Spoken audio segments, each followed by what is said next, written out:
السلام علیکم ورحمۃ اللہ وبرکاتہ۔ وعلیکم السلام ورحمۃ اللہ وبرکاتہ۔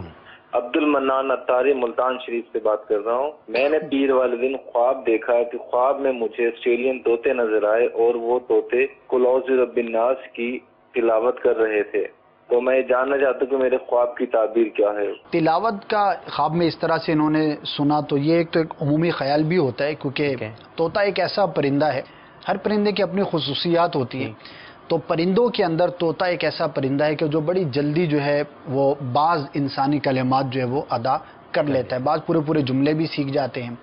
تو قرآن، بسم اللہ شریف وغیرہ، کلمہ شریف وغیرہ بھی ایسے مناظر ہم نے دیکھے ہیں، آپ نے بھی دیکھے ہوں گے۔ بہت پہلے مدنی چینل پر بھی ایک مدنی گلدستہ ہم نے اس لیے ترتیب دیا تھا جس میں طوطے نے سورہ فاتحہ اپنے تئیں پڑھنے کی کوشش کی تھی، کلمہ شریف بھی پڑھا تھا، تو وہی چیز ان کو خواب میں دکھائی دی۔ البتہ طوطے کا دیکھنا یہ بیٹے کی بھی علامت ہے، ماشاءاللہ۔ تو اگر آپ کے ہاں ولادت کا سلسلہ ہے اور آپ تمنا رکھتے ہیں تو انشاءاللہ عز و جل آپ کو بیٹے کی خوشخبری جو ہے وہ ملے گی۔